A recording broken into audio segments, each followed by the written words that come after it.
When we are stewing in our own thoughts, when we are stewing in our own emotions and we're not articulating them out loud and we're not being witnessed, things can get really morphed into something they're not. It is very easy to lose our grip with what's real when we are not letting our thoughts and emotions out into the external world.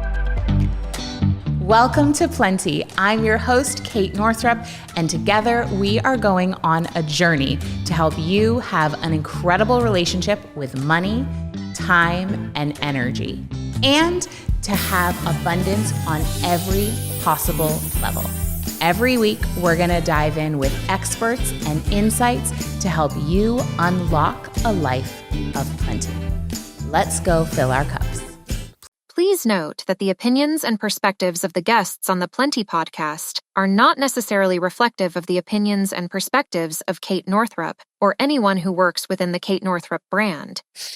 Hello! I thought we would do something a little different and try out a life and business update, just personal episode where I get into some of the nitty gritty details behind the scenes of what's going on in our life and business. And we'll see if you like it. If you like it, let me know. We'll do more. If you don't need to say anything. That's also fine too. So I am feeling a little funny this morning. I had 4 little girls making slime while I was getting my hair and makeup done. I'm like slightly underwater. I'm on day 26 of my cycle.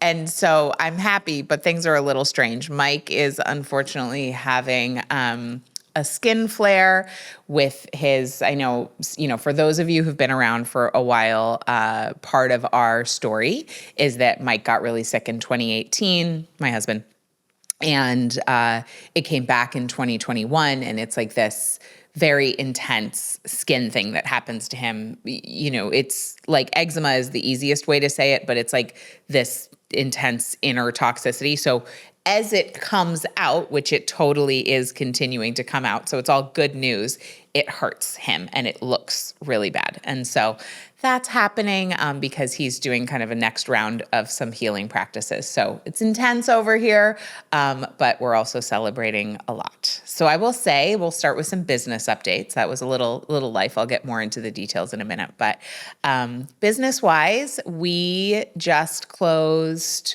6 weeks ago-ish, 5 weeks ago, our biggest launch ever of Relaxed Money. We had more people participating in the pre-launch event, the Wide Receiver, the free money workshop that I do once a year. We had more people participating in that than ever before. We had a higher engagement than ever before. We had testimonials coming out the wazoo. It was amazing to provide that size of an event and that level of a free online event.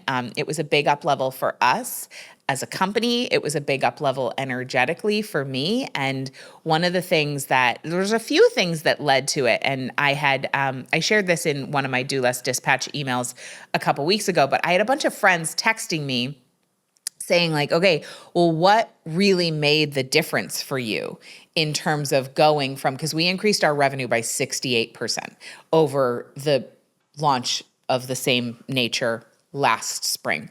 And that's a pretty big jump. A 68% jump is a big jump. And so folks were asking me, what was it that made the difference? And there was, a whole number of things, but one of them I will just share, and I share this just knowing that life is nonlinear, right? We are not just sailing along and things are going great, and then we expand and then we keep sailing along at that next level. It's more like a roller coaster, cyclical, going through all the seasons of existence, all the faces of the goddess, all the kind of different parts of ourselves. And so in February, I got really sick. And I had been really sick all through November and December and several other times throughout last year. So it just felt pretty awful to still be sick. And I think it was related to mold and some other things. And maybe I'll do a whole other conversation about that another time. But I was really sick at the end of February again. And when I get sick, I get kind of depressed. If I'm sick for more than like a day or two, I start to feel like I'm going to be sick forever. I'm never going to want to do anything again. I'm never going to have the energy to do anything again. I live here now. This is terrible. And I can get emotionally kind of flatlined, and I'm sure somebody listening can relate to that. And I was in that place, and it was pretty dark, and I was getting better from that illness, but I was taking my daughter Ruby with me to visit my mom in Maine, my mom and my sister, my dad and my bonus mom.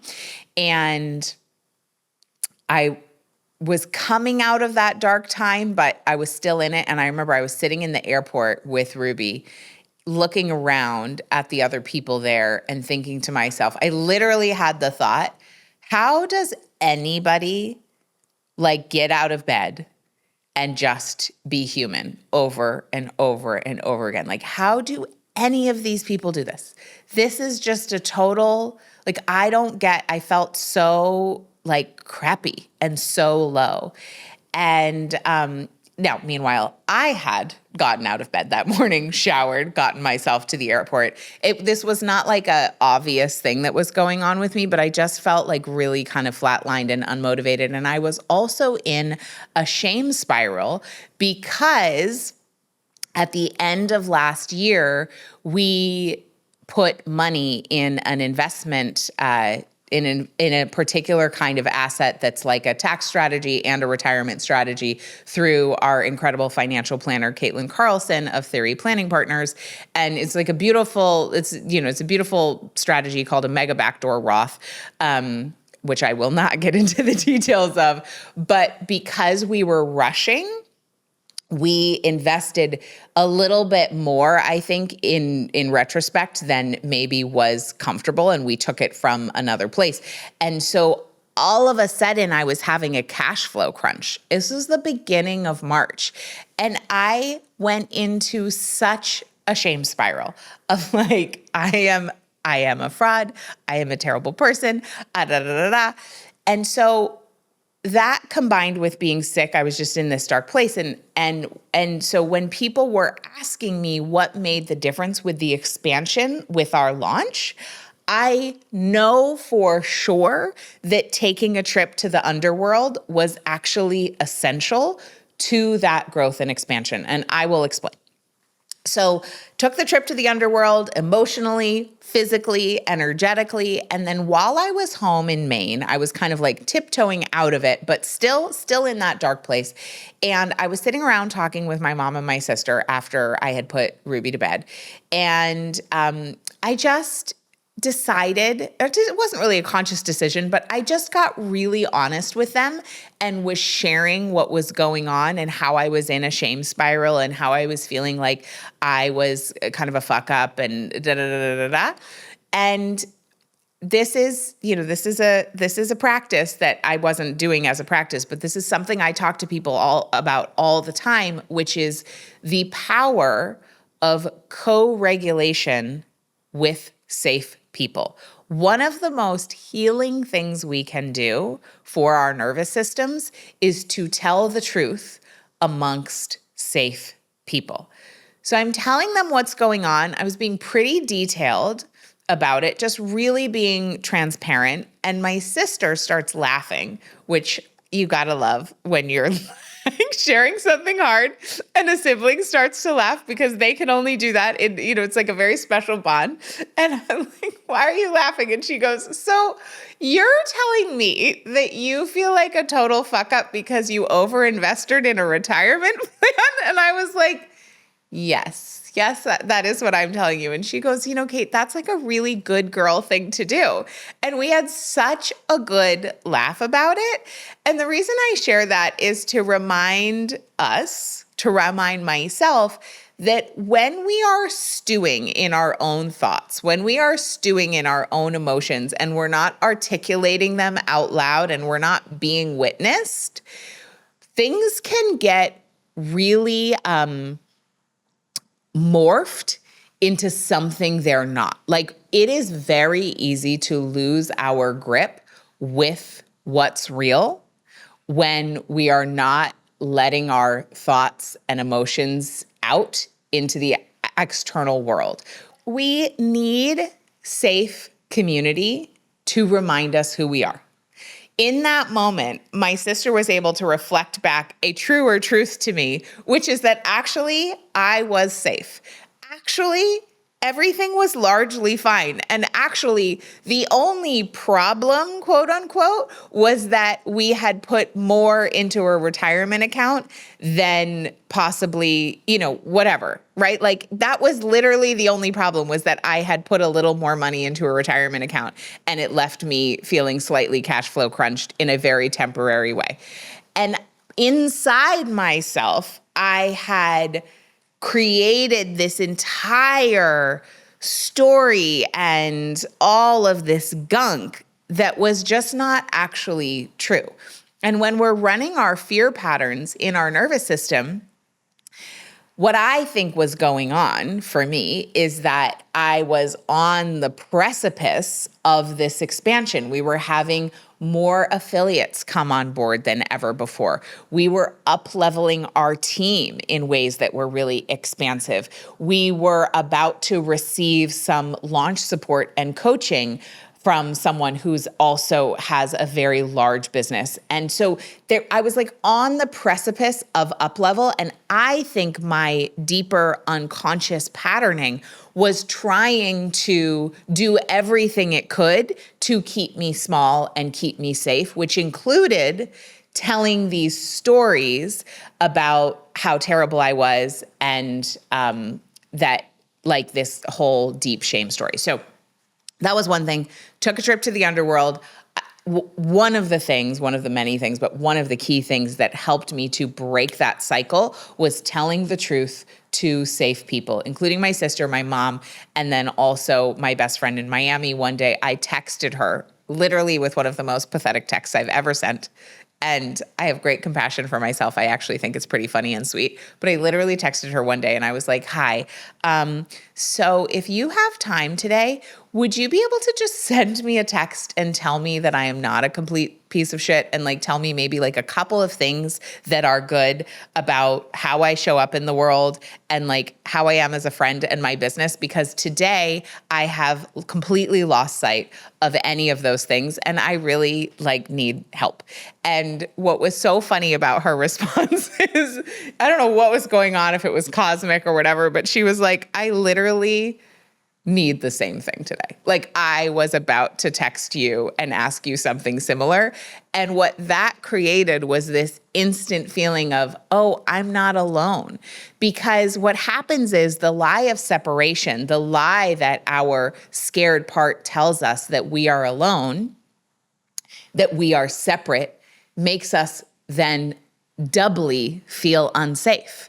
Because from a survival instinct perspective, in our most like basic survival brain, survival nervous system, being alone is the biggest risk there is. Like being alone is equated to death from like a deep primal level. So when we feel isolated, when we feel separate, when we feel like we are the only one circling the toilet drain or whatever, it will make it feel even worse, which is why telling someone safe, like revealing your shame or revealing your vulnerability to someone safe who loves you unconditionally, is one of the easiest, most effective strategies for coming back from the depths and helping to remember the truth that you are safe, you are whole, you are completely lovable, and you really have nothing to be ashamed about. You know, Brene Brown says shame cannot exist in the light.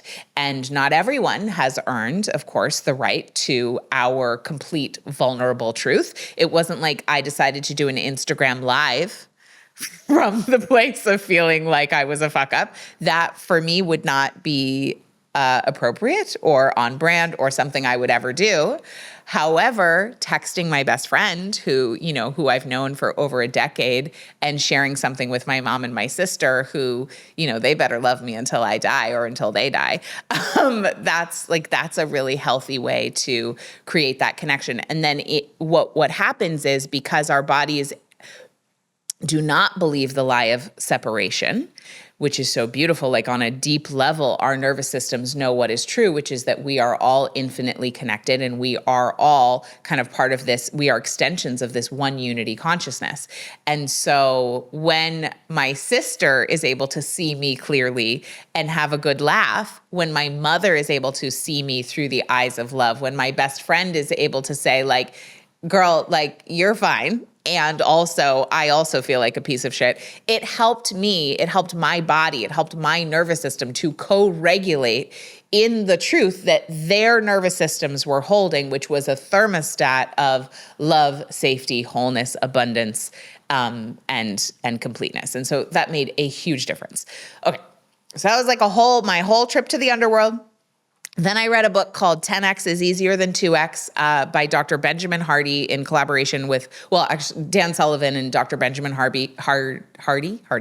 Phenomenal book. I 10 out of 10 recommend it. It had been recommended to me many, many, many times. And I finally actually frickin' bought the book and took it off the shelf and read it. And it was a game changer for me. Not so much in full transparency. I did not implement exactly what they said in terms of like, every little minute strategy, but it was more of an energetic, like, oh yeah, 10X is easier than 2X. So we went into the launch. It helped me to bust through some kind of unconscious barrier I still had around going big and being in my full power and full potential, which I think is a lifelong journey. So, but it was like a big expansion in that level. And then, so those two things were huge. And then the third thing was that when we went to Sedona for spring break, we hung out with our friend James Wedmore. He was recently on the podcast back in May, and we recently supported his BBD launch, his Business by Design launch. And just being around he has a very playful and simultaneously expansive energy. And so he's been a real expander for us over the past 12 years since we met him in 2012. And it was just really fun to reconnect and be in a playful, expansive energy. I think some people are expanders for me, and they hold up this possibility of bigger revenue or bigger impact or bigger service or taking life and work more seriously. And that's wonderful. I think sometimes I do need to go that direction. But because James is so playful and he and I have really aligned lifestyle values, it was easier for me to move in the direction of expansion through some mentorship and coaching from him, because he really doesn't take life and business all that seriously, and neither do I. Like I do, like this work it matters on such a deep level, but my granddad, who I never got to meet, my mom's dad, apparently would always say, anything worth taking seriously is worth making fun of. And so I find that it's easier for me to go for it in expansive ways when I hold them more lightly and when I loosen my grip. So that helps me to be unattached. So I thought perhaps I was going to do a whole business and life update, but I think this episode is long enough. So we'll just decide that what this was about was some of the key things that helped us in our big launch, my trip to the underworld, reading 10X is Easier Than 2X, and leaning into safe, positive, expansive support. Let me know if this was helpful. Let me know if you like this more off-the-cuff style. I would love to know. Thank you for listening, and I'll see you next time. Thanks for listening to this episode of Plenty. If you enjoyed it, make sure you subscribe, leave a rating, leave a review. That's one of the best ways that you can ensure to spread the abundance of plenty with others. You can even text it to a friend and tell them to listen in. And if you want even more support to expand your abundance, head over to katenorthrup.com/breakthroughs, where you can grab my free money breakthrough guide that details the biggest money breakthroughs from some of the top earning women I know, plus a mini lesson accompanying it with my own biggest money breakthroughs and a nervous system healing tool for you to expand your abundance. Again, that's over at katenorthrup.com/breakthroughs. See you next time.